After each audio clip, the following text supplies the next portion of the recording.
Hello, welcome to another video. For those of you who are new, hello, I'm Ollie. I'm a writer. I'm currently writing my first book, which is a science fantasy story. You join me today in the park by the river. I'm using my phone as a microphone, which is why I'm holding it kind of awkwardly. So it's week 2 and video 2 of my new routine to finish the book before October the 14th. Basically, I have to do 555 words a day, minimum, if I'm to get to my 120,000 word goal by October the 14th. Just by chance, 555 is an angel number, if people are interested in that kind of thing. I think it's something to do with creativity and inspiration. So far, I've been doing pretty well. I'm actually ahead of schedule, and I'm trying to keep that pace going to make up for the days when I inevitably will kind of fall short. But I just came from the library, and I think so far we're on about 93,000 words. So how's it been going? In short, I think it's been going pretty well. As I film, it's currently Wednesday. It's obviously only halfway through the week, but I'm actually going away tomorrow until Sunday, so I wanted to get in as much writing as I could, and I've actually gone over my word count goal for each day so far this week, which is really good. So I have to confess, I did actually break a rule that I set myself. So I was just going to plough on through to the end of this draft and not worry about any inconsistencies or changes that I knew I had to make, because I'm going to have to make them in the next draft and the edit anyway. But there was a moment when I had to go back to earlier in the story to just remind myself of some of the lore that I'd made sort of months ago for what I'm currently writing. And I realised that there's this huge gaping hole in the middle of the story at the moment where I had just lost interest in the bit that I was writing and moved on to like just a new chapter, and it was just annoying me so much that I had to just fill that hole in, because I knew exactly what had to go in there because it's been so long since then. So I just had to like fill that in order to sort of make sense of where I am now in the story for myself. I feel like if I had ploughed on through to the end of this draft and typed the end at the end of my 120,000 words, it wouldn't have really felt as satisfying as I really wanted to feel, if that makes sense. It wouldn't have been the end. I would know that there's like a whole chapter missing, slap bang in the middle of the story. So this week I've been focusing on filling that hole in, but I'm pleased that I've done that.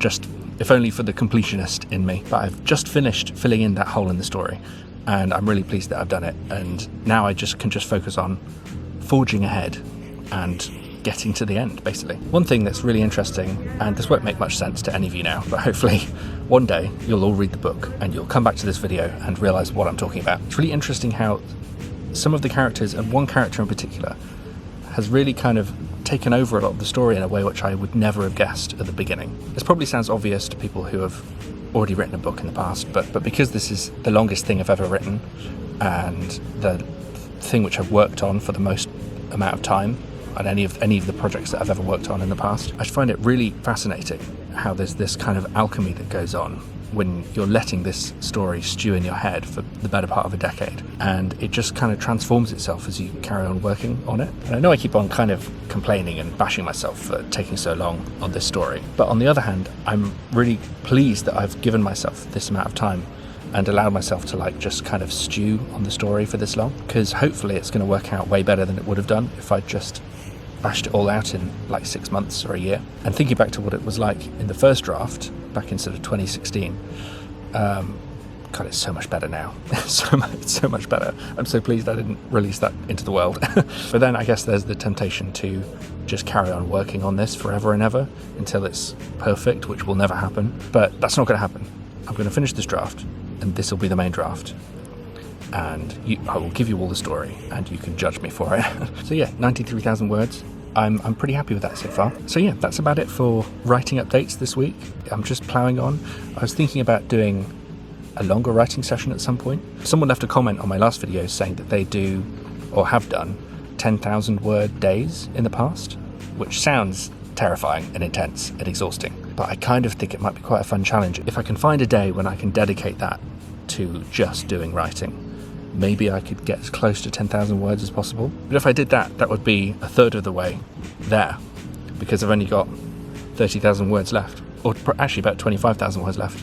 So yeah, that would take me a long way to finishing this story. With these weekly videos, I thought I might introduce a new feature to kind of keep things fresh, you know. So I thought I'd introduce a feature which in my head I'm calling Art Fuel. As I say it out loud, maybe that's not such a great name, but it's kind of like my weekly inspiration, you know, what's been fueling me to keep going with the writing and do it as best as I can. So I feel like the obvious thing this week is Ozzy Osbourne, Black Sabbath. As I filmed this on the Wednesday, we found out literally last night that he had died. Both Rosie and I are really quite upset by it, actually. Rosie in particular is really into heavy metal, and she's introduced it to me over the years as well, so I'm into it now as well. And we went to Download Festival last year, which was really, really good, and we saw Avenged Sevenfold, loads of other bands. But a couple of weeks ago, we watched the live stream of the final Black Sabbath farewell gig, and it was a 10-hour live stream, and we watched the whole thing. We made a whole day of it, and we both just had a new appreciation for him and his music and the impact he's had on the world and culture in general. And so since then, over the last couple of weeks, we've been watching the Osbournes TV show, which neither of us had ever seen, which is really, really good. And so we felt like recently, I think like a lot of people, like he'd been quite a present part of our lives, weirdly. So yeah, it was crazy when we heard last night, like everyone did, that he died. So I'm feeling kind of reflective over him and his music and that world in general of heavy rock and heavy metal. Yeah, the reason why I'm mentioning him in this writing vlog is because as we've been thinking about Ozzy and everything he's done and everything that he kind of started and inspired, I've kind of realised that he kind of embodies everything I admire in a creative person. He really just made the stuff that he wanted to make and that made him feel good, and the stuff that he wanted to listen to. And he was exactly the person that he wanted to be. But he put himself and his music and his whole genre, basically, out into the world and said, if you like it, great. If you don't, that's fine too. Rather than pandering to an audience, he made people come along with him, if that makes sense. And I think that's the thing I admire most in an artist. It's made me feel even more committed to just write the thing I want to write. Does that all make sense? So I think that's the thing that's inspired me most this week. And yeah, so that was my art fuel for this week. I don't think I'm going to call it that, but maybe I will. I think I will for this video, see how it feels. Yeah, I have to go now because I have to go and walk my mother's dog. Thanks for watching, everyone. Happy writing for all those who write, and happy reading for all those who read. Comment, say hi to me, share with your friends and family and everyone you know, and like it too. Press the like button, and definitely subscribe because there's loads more to come, including lots more interesting videos about writing and reading and everything else in the world. Thanks for watching. See you next week. Bye.